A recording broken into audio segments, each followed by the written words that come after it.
সোনার কন্যা মেঘ বরণ কেশ, ভাটি অঞ্চলে ছিল সেই কন্যার দেশ। দুই চোখে তারা হারে কি মায়া, নদীর জলে পড়লো কন্যার ছায়া। সোনার কন্যার মতোই নিজের পরিচয়ে তিনি অনন্য। অভিনয় জগতের এক উজ্জ্বল নক্ষত্র মেহের আফরোজ শাওন। জনপ্রিয় এই ব্যক্তিত্ব একাধারে নৃত্যশিল্পী, অভিনেত্রী, সঙ্গীত শিল্পী, পরিচালক ও স্থপতি। দেশ বরেণ্য কথা সাহিত্যিক হুমায়ুন আহমেদের দ্বিতীয় স্ত্রী শাওন। নিশা লাগিল রে বাঁকা দুই নয়নে, নিশা লাগিল রে, নিশা লাগিল রে বাঁকা দুই নয়নে, নিশা লাগিল রে। বাংলাদেশ টেলিভিশনের নতুন কুড়ি প্রতিযোগিতার মাধ্যমে পরিচিত পান শিশু শিল্পী হিসেবে। 1999 সালে হুমায়ুন আহমেদের আজ রবিবার নাটকে অভিনয়ের মাধ্যমে অভিনয় জীবন শুরু হয় শাওনের। অভিনয় জীবনে তিনি অনেক জনপ্রিয় নাটক ও চলচ্চিত্রে অভিনয় করেছেন। বাংলাদেশের ওজন খুবই কম, মাত্র 7 টন। তার মানে দেখো না, ট্রাকের গায়ে লেখা থাকে সমগ্র বাংলাদেশ 7 টন। ফাজলাম করছিস? করছি। দাদার সাথে ফাজলামি করবো না তো কার সঙ্গে করবো? শাওন অভিনীত উল্লেখযোগ্য চলচ্চিত্র হলো শ্রাবণ মেঘের 3, দুই দুয়ারি, চন্দ্রকথা, শ্যামল ছায়া, আমার আছে জল। তার জনপ্রিয় নাটকগুলো হলো নক্ষত্রের রাত, জননী, উড়ে যায় বকপক্ষী, সমুদ্রবিলাস প্রাইভেট লিমিটেড ইত্যাদি। কোন গান শুনেছেন? আষাঢ় মাসে ভাষা পানি?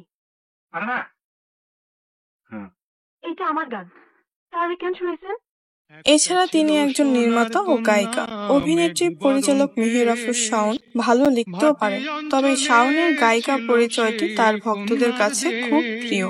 হুমায়ুন আহমেদের অন্যতম প্রিয় শিল্পী ছিলেন তিনি। শাওন উপহার দিয়েছেন বেশ কিছু শ্রোতাপ্রিয় গান। আমার আছে জল, আমার আছে জল, ও সেই জল যেন পদ্ম পুকুর, মেঘলা আকাশের মতো দুপুর। অভিনেত্রী হিসেবে প্রতিষ্ঠা পাওয়ার পর শাওন আসেন নির্মাণে। তার নির্মিত কিছু নাটক হলো নয়া রিকশা, স্বপ্ন ও স্বপ্নভঙ্গ, এভারেস্ট জয়, অসময়ে, বিভ্রম, আজ জোরের বিয়ে ইত্যাদি। নাটক ছাড়াও তিনি হুমায়ুন আহমেদের উপন্যাস অবলম্বনে নির্মাণ করেন কৃষ্ণপক্ষ নামের একটি চলচ্চিত্র। চলচ্চিত্রটি প্রশংসিত হয়েছে দর্শক ও সমালোচকদের কাছে।